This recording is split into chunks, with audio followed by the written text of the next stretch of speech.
Okay, how do you actually enter a supplier into your platform so that you can make them a supplier that you buy from? As usual, you go into warehouse on the platform, because that's where suppliers and products are housed. Go over into suppliers, and that gives you all the suppliers that you've already entered. Now, if you want to add a supplier, you go up to the left there and click add.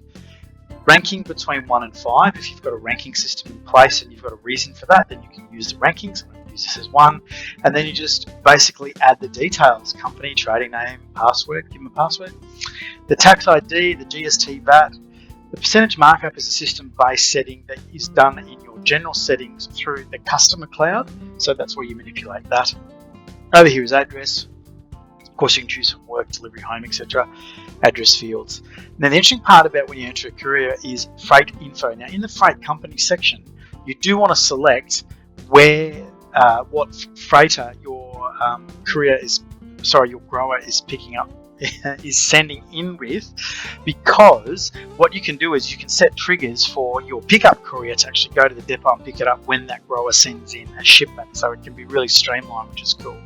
Now, how to add a freight company into here, you of course have to go and set that up in general settings over here, and then add freight company. So that's quite simple as well. But let's go into suppliers again, and let's say we're adding a supplier. So you fill all that in, contact info, and then of course you hit save, and that will then add a supplier onto your platform.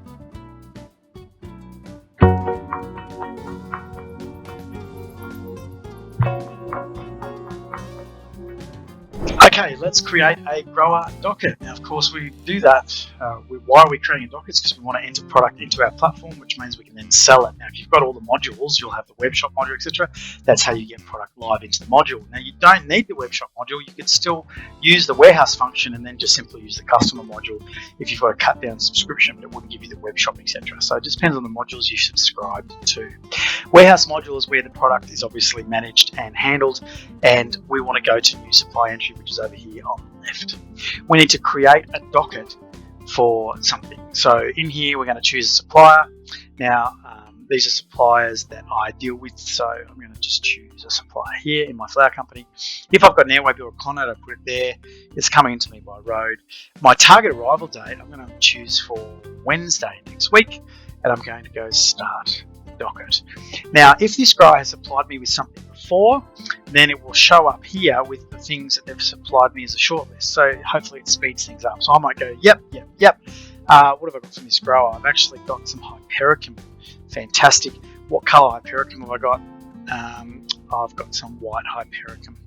So there we go. So it's populated the white hypericum. I'm going to put in that I've got 20 bunches. Now, how many stems have I got here? I'm going to say it's a 10 stem bunch. I'm going to say that it's a 70 centimeter. Now, grading, quick word on grading, anything from grade 4 and above is live, so people can see it in your online shop if you've got the module. And anything grade 4 and below is unviewable. They can't see it online. So grade 3, 2 and 1 you can see online, and grade 4, 5, 6, 7, 8, 9 you can't, so that keeps it hidden. So you can manipulate stock through entering everything grade 4. That's what we do on new stock, because we actually want to release stock at a certain time each day to create buzz and to get customers coming into the market. So that's why we do it that way. You can write a note. Now again, if the hypericum is exactly as it should be, you would not write a note, but you could, if you know there's a bit dehydrated, you go, look, needs hydration, missed getting watered before dispatch. So let's say your shipment's running late and you just want to tell your buyer, look, it's looking a bit limper than normal, but it's fine to buy. So that's where you put something like that if you wanted to. Now, the cost for my hypericum is $10, and that's pretty much it. Now, I can add a box if I want to say that how many it came in a box. I can add a container if I want to say that it came in a Corex bin or a pallet or a ship. I can even add another cost, say that's on the invoice for import, clearance charge, etc. You can put down here so it keeps a record of it. But I'm just going to go add to docket, and then you can see that this comes down in the line down the bottom here. It also shows you what the total purchase is here. So now I can go in and enter the next thing from this grower. Let's say it's Crizzy's. Crizzy's unlisted, doesn't have anything in the color, so I'm going to go in and choose a color. I'm going to go, yeah, it's blue Crizzy's, who knew? 20 of those. My Crizzy's are only 5 stem. They're 60 centimeter Crizzy's. grade 4, and those quizzes I paid $5.50 for. No comment needed. And I'm going to add that to the docket, and you can see it comes down onto the docket line down there.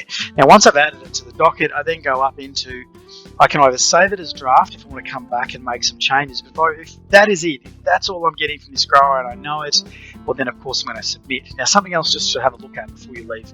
Up here, we'll receive by air virgin.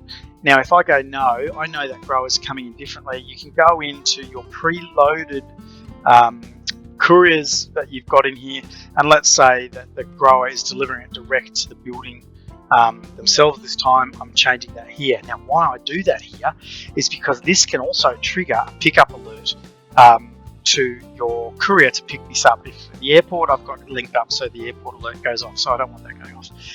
So that's how you let them know where it's coming from. Now I'm going to submit this docket. Submitted. That shows me the docket. Now, once I've submitted it, that means I can also come back in here. Okay, so this is where you can also increase set prices as well. You can change your bulk by quantity if you like. So our system settings are 5, but I'm going to go, you know what? I'm going to change it up to 10. And you can even change price if you want to change price. I'm going to leave it there. And then once I'm finished there, you can finalize the docket. That's now stored that docket. Sitting ready to go for Wednesday, November the 2nd. Now, if you wanted to work with that docket, you can now go check it and finalize it. You can check the supply in. You can move the docket to another date. You can mark as receiving it. You can unsubmit it, or you can print the docket. So if I go into print the docket, let me show you this in a PDF. Here's the PDF of the docket that I've just created. Let's zoom in so you can see it. Hypericum and Crises, there you go. So that's the docket on how we enter it.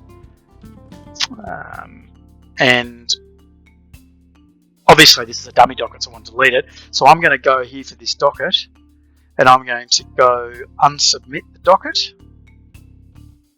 This action will delete actual supplies from the docket. Yes, please. And now I can delete that docket. And now I'm going to delete the docket because it was a dummy docket. There you go. That's how you create a docket, that's how you edit a docket, and that's how you delete a docket if you make a boo-boo, and that's how you also choose what the arrival date is. I hope that helps.